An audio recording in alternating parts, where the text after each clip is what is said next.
وفقنا بتوفيقه ونجنا من الغم يا منجي المؤمنين سهل لنا بما نريد ونجنا بما نخاف بفضلك يا لطيف يا ذا الجلال والإكرام ارحمنا برحمتك يا أرحم الراحمين اللهم اجعلنا من أهل القرآن الكريم الذي لهم أهلك وخاصتك يا رب العالمين أعوذ بالله من الشيطان الرجيم بسم الله الرحمن الرحيم وإذ صرفنا إليك نفرا من الجن يستمعون القرآن فلما حضروه قالوا أنصتوا فلما قضي ولوا إلى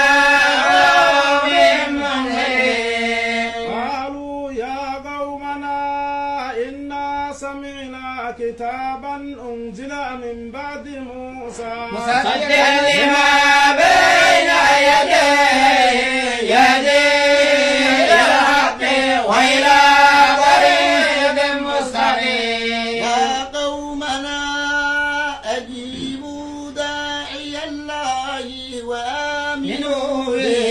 يغفر لكم من ذنوبكم ويجركم من عذاب أليم يغفر لكم من ذنوبكم ويجركم من عذاب أليم يا قومنا أجيبوا داعي الله وآمنوا به يغفر لكم من ذنوبكم ويجركم من عذاب أليم ومن لا يجب داعي الله فليس بمعجز في الأرض ليس لهم من دونه أولياء أولئك في ضلال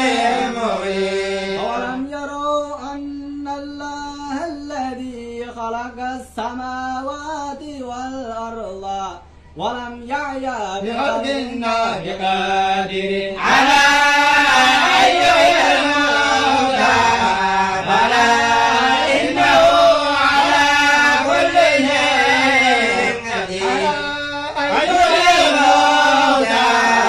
بلى إنه على كل شيء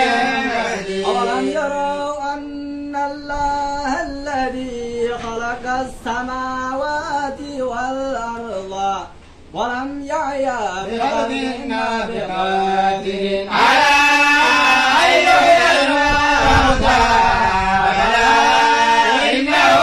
على كل شيء قدير ويوم يعرض الذين كفروا على النار أليس هذا بالحق قالوا بلى وربنا قال فذوقوا العذاب بما كنتم تكفرون بلى وربنا قال فذوقوا العذاب بما كنتم تكفرون فاصبر كما صبر أولو العزم من الرسل ولا تستعجل لهم كأنهم يوم يرون ما يوعدون لم يلبثوا إلا ساعة من نهار بلاغ فليهلك إلا قوم الفاسقون واصبر كما صبر أولو العزم من الرسل ولا تستعجل لهم كأنهم يوم يرون ما يوعدون لم يلبثوا إلا